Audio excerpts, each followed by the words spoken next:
Merci beaucoup, Féroce, pour ces paroles très engageantes. One last round of a clap for Féroce.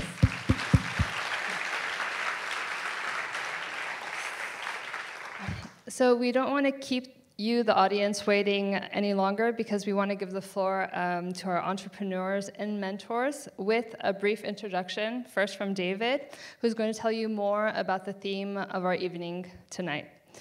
However, one more time, to all the teams who contributed in making this event possible, thank you. Thank you.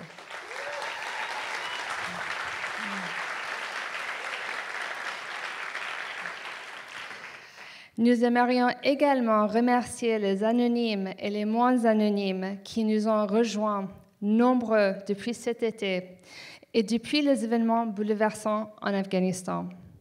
Parmi eux, il y a un artiste exceptionnel qui nous fait le plaisir d'être là ce soir et qui, si vous êtes sage, acceptera peut-être de monter sur scène. Merci à Yael Naïm.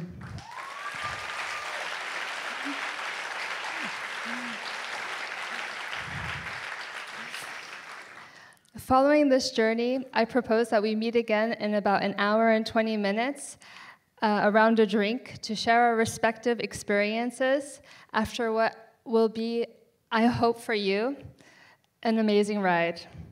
Thank you.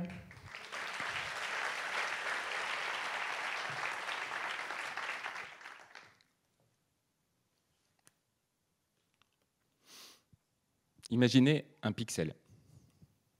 Appelons-le Adam. Adam le pixel. Adam le pixel, isolé, seul, ne signifie rien sans les autres. Alors il se glisse partout, il est au premier rang de l'actualité du monde entier, dans vos téléphones, sur vos réseaux sociaux. Mais personne ne fait attention à lui. Tout le monde le regarde, mais personne ne le voit. Et c'est normal. Adam le pixel, quand il croise d'autres pixels et qu'il s'appose à eux, il existe déjà un peu plus. Quand il croise des pixels de la même couleur, il se sent appartenir à un groupe homogène, c'est agréable, mais c'est quand il croise des pixels d'autres couleurs qu'il comprend mieux sa singularité, son utilité, à ses yeux, mais aussi aux yeux des autres. Et c'est aussi, pour les autres, la façon de comprendre mieux leur utilité. Alors un pixel peut contribuer à former un chiffre, une lettre, un bilan financier, un 7e ballon d'or de Lionel Messi ou une photo de Dorothy Lange, peu importe. Son but, c'est toujours le même. Signifier quelque chose, former une image, un film qui ait un sens. Pour comprendre de quoi est composée une image, de quoi est composé un film, un mouvement, on doit zoomer pour distinguer l'ensemble des pixels et comprendre le rôle de chacun d'entre eux. On doit regarder de beaucoup plus près, presque toucher ces pixels. Et à l'inverse, quand on regarde une image, un mouvement de loin, il n'offre une bonne résolution qu'à partir du moment où il est constitué de millions de pixels, avec des nuances fines, puis fortes, jusqu'à trouver la complémentarité recherchée. Et c'est à cette condition, et uniquement à cette condition, que le film qu'on regarde n'est pas flou.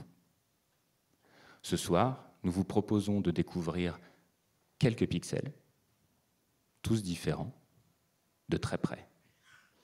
Si le film qu'ils forment vous touche, alors on vous propose de venir y prendre part avec nous dans les années qui viennent pour d'encore plus haute résolution. Merci.